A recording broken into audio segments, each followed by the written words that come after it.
আসসালামু আলাইকুম। ঢাকা ইউনিভার্সিটির ইএমবিএ নিয়ে কিছু ফ্রিকোয়েন্টলি আস্কড কোশ্চেন্স আছে।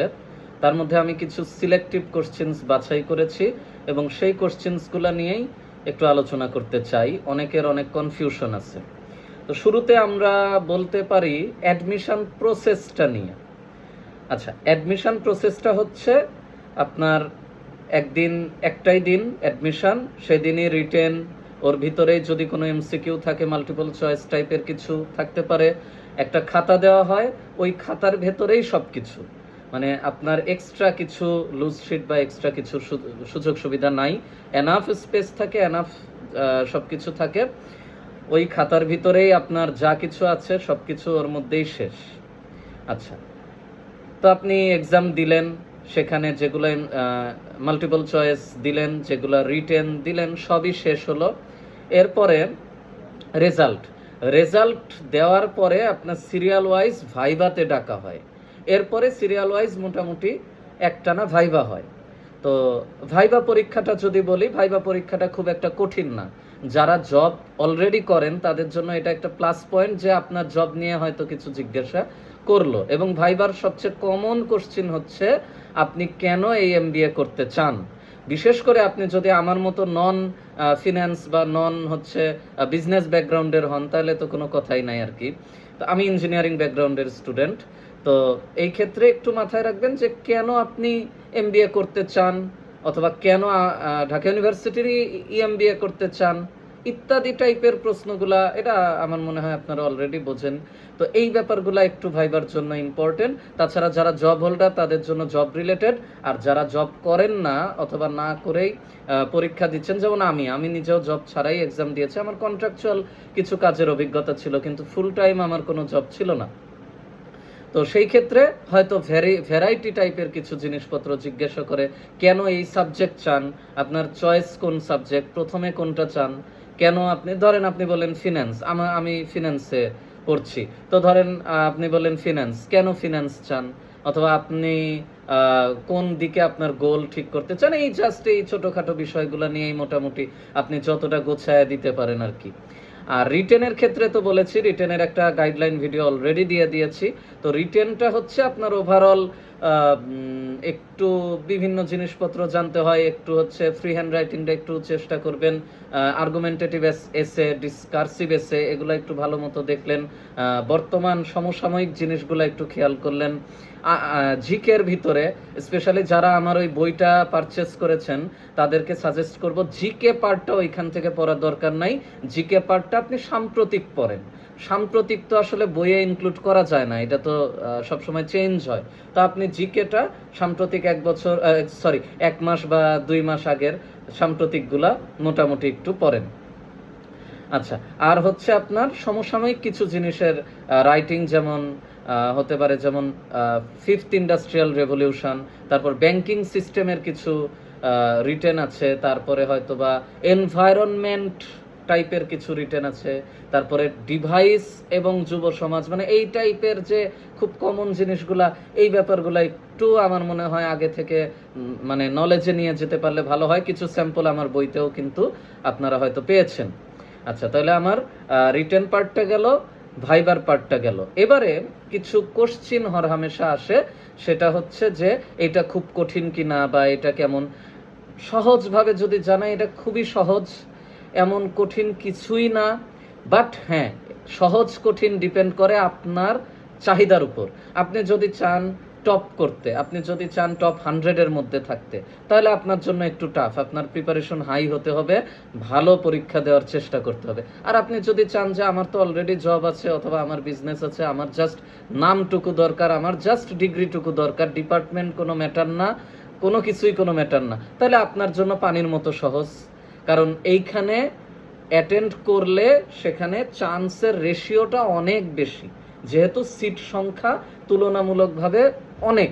কারণ ভাই, সহজ বিষয়, আপনি টাকা পয়সা খরচ করে পড়বেন, আপনি টাকা খরচ করে প্রায় অ্যাপ্রক্সিমেটলি 3 লাখ 3.5 লাখের মতো, বা 3,10,000 এর মধ্যে আপনি টাকা খরচ করে ইন টোটাল শেষ করবেন। তো অবশ্যই এখানে সিট অনেক বেশি, এবং এখানে আপনার খুব বেশি যে একদম হাই কম্পিটিশন ওই রকমও না, কিন্তু ওই যে বললাম আপনার টার্গেট যদি থাকে একটু টপ করা, তাহলে আপনার হাই কম্পিটিশন।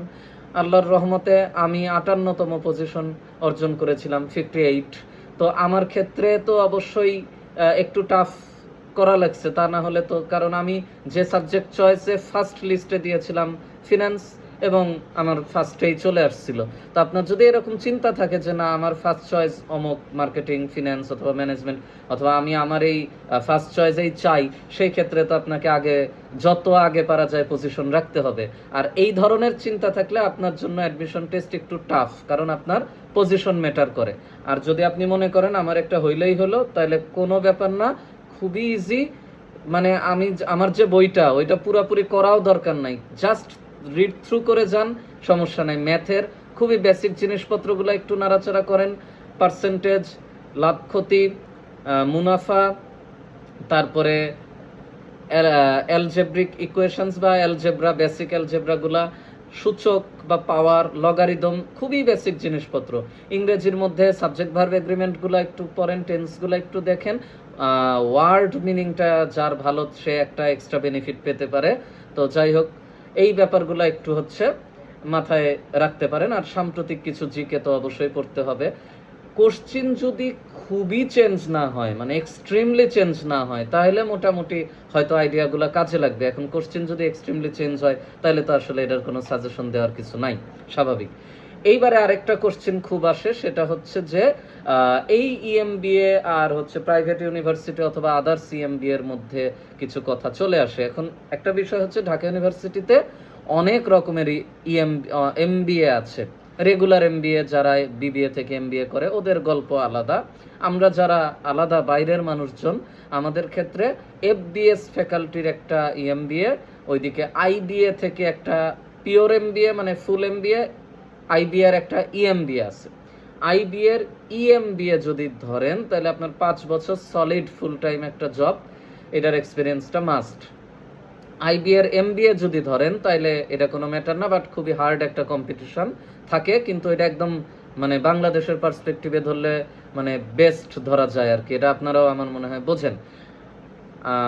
এফবিএস এর ইএমবিএ যদি ধরেন, আপনার জব এক্সপিরিয়েন্স মাস্ট নিডেড না, বাট আপনার একটা এক্সট্রা অর্ডিনারি পারফরমেন্স ওখানে শো করার প্রয়োজন, ভালো একটা পারফরমেন্স আপনার দরকার। আর যদি জব থাকে তাহলে তো সোনায় সোহাগা। আবারও বলছি, আমার কিন্তু কোনো জব ছিল না, আমি জাস্ট কন্ট্রাকচুয়াল একটু কাজ করছিলাম, বেশ কিছু, একটু না অনেকখানি কাজ করছিলাম কন্ট্রাকচুয়াল, কোনো সলিড ফুল টাইম জবের কোনো এক্সপিরিয়েন্স ছিল না। তো এখন বিষয় হচ্ছে যে একজন ভাই কোশ্চেন করেছিলেন ভিডিওতে যে অনেকে বলছে প্রাইভেট ভার্সিটি, অফকোর্স আপনি বিইউপি, নর্থ সাউথ, ব্র্যাক, যে কোনো প্রাইভেট ইউনিভার্সিটি থেকে পিওর একটা এমবিএ করতে পারেন, খুবই ভালো। প্রথম কথা হলো আপনার নিড কোথায়। আমি ইঞ্জিনিয়ারিং এর স্টুডেন্ট, তো আমার পিওর এমবিএ অথবা ওই নিডটা আমার ছিল না, কারণ আমি যদি জব মানে ঢুকে যাই বা যদি একটা জবের অফার চলে আসে, যদি জব করি, তাহলে তো আমি এক্সিকিউটিভ এমবিএ যে ইভিনিংয়ে ক্লাস করা ছাড়া তো আমার আর সুযোগ নাই। তো আমি এই চিন্তা থেকে আগে থেকে ইভিনিংয়ে গিয়েছি। আচ্ছা, আইবিআর যে ব্যাপারটা, আমার সময় আমি যখন আইবিএ এক্সাম দিব, সেম ডেটে ব্যাংকের সিনিয়র অফিসারের এক্সামের ডেট ছিল। তো স্বাভাবিকভাবেই ভাই পাশ করে বের হওয়ার পরে জবটাই মেইন ফোকাস দাঁড়ায় এমবিএর চেয়ে। তো আমি আর আইবিএর ওটাতে অ্যাটেন্ডই করি নাই, আমি অলরেডি ব্যাংকেরটাই অ্যাটেন্ড করি। তো এই আমার সেম ডেটে দুইটা পড়ে গিয়েছিল, একদম সেম ডেটে। তো এখন বিষয় হচ্ছে, যারা লং টার্ম প্রিপারেশন নিতে চান, আমার মতে তারা আইবিএর দিকে প্রিপারেশন নেন। যারা পিওর এমবিএ করতে চান, আইবিএর দিকে প্রিপারেশন নেন। আপনি যদি মনে করেন আপনার ক্যাপাবিলিটি আছে আইবিএর, তাহলে আইবিএ তো মাস্ট। আর যদি মনে করেন যে না, আমি এমবিএর পিছনে এত এফোর্ট দিব না, আমার মোটামুটি একটা সার্টিফিকেট দরকার, একটা এমবিএ দরকার, সেটা এক্সিকিউটিভ হোক, কোনো সমস্যা নাই, আমি জবের পড়া পড়বো, বা আমি প্রাইভেট জব করব, অথবা আমার আদার্স গোল আছে একটা, এটা আমার অপশনাল, তাইলে আপনি অবশ্যই আপনার ইএমবিএ খুবই ভালো, আরামদায়ক আশা করি হতে পারে। আর যারা জব করেন তাদের জন্য তো ইএমবিএ এক্সিলেন্ট। তো এখন বিষয়টা হচ্ছে যে আপনার নিড অনুযায়ী আপনি ডিসাইড করেন যে আপনার কোনটা দরকার, আর আপনি কোন পরিমাণ লোড নিতে পারবেন এবং ওই লোডটা নিবেন কি না, এটা হচ্ছে ফ্যাক্ট। তো প্রিপারেশন আমি যেটা বললাম মোটামুটি খুবই ইজি, আপনারা একটু ওই ব্যাপারগুলো করেন। আর যারা নতুন অথবা যারা হচ্ছে আমার বইটা সম্পর্কে জানেন না, তাদের জন্য আমি এই ভিডিওর লিঙ্কে ডেসক্রিপশানে অথবা হচ্ছে কমেন্টে কোনো একটা জায়গায় আমি বইয়ের লিঙ্কটা দিয়ে দিব। অথবা কেউ যদি বই খুঁজে না পান অথবা লিঙ্ক কোনো কারণে কাজ না করে, তাইলে আপনি চাইলে হোয়াটসঅ্যাপ করতে পারেন 01728102871। এখানে জাস্ট হোয়াটসঅ্যাপ করেন, ওইখানে তাইলে আপনার সাথে বই রিলেটেড আলোচনা করা যেতে পারে, অথবা বই আপনি চাইলে নিতে পারেন, কোনো সমস্যা নেই। তো যারা পরীক্ষা দিচ্ছেন সামনে, খুব বেশি প্যানিক হওয়ার কিছু নাই, খুবই ইজি এক্সাম, খুবই ইজি এক্সাম। জাস্ট একটু পড়াশোনার মধ্যে যারা আছেন তাদের জন্য খুবই ইজি। যারা অনেক দূরে চলে গেছেন পড়াশোনা থেকে, তাদের হয়তো একটু রিমাইন্ড করে করে আসতে হবে, কিন্তু এটাতে কোনো রকমের এক্সট্রা প্যানিক করার কিছু নাই। প্রচুর সিলেক্টেড হয়। মেইন জিনিসটা হচ্ছে, আপনি যদি আপনার পছন্দের সাবজেক্ট চান, পজিশন করতে চান, আপনার ফার্স্ট চয়েসেই যাতে আসে সেইটা চান, তাইলে আপনার জন্য টাফ, কারণ তাইলে আপনাকে ভালো পজিশনে চান্স পাওয়া দরকার। তো আপনার টার্গেটটা বোঝেন, আপনার অবস্থাটা বোঝেন, আপনার গোলটা চিন্তা করেন। যেমন বিবিএর স্টুডেন্টের তো আসলে ইএমবিএ করাচ্ছে, মেইন পিওর ফুল এমবিএ করাটা বেটার। তারপরে অনেকে আবার ইএমবিএ করে, কেন? কারণ সে একটা ফুল টাইম প্রপার জবের ভিতরে আছে, তো সে আর এমবিএ করে সময় নষ্ট করবে না, ইভিনিংয়ে এসে এসে সময় নিয়ে নিয়ে নিয়ে নিয়ে আস্তে আস্তে এমবিএ করছে। তো এটা হচ্ছে আপনার অবস্থা, আপনার গোল, এটার সাথে আপনি একটু চিন্তা করেন। আর যারা প্যাটার্নগুলো জানতে চাচ্ছিলেন অ্যাডমিশন, তাদেরকে তো মোটামুটি আইডিয়া দিলাম। আশা করি খুব বেশি বেগ পোহানোর দরকার নাই। তো সবার জন্য অনেক শুভকামনা রইল, খুব ভালোভাবে পরীক্ষা দেন, অল দ্য বেস্ট।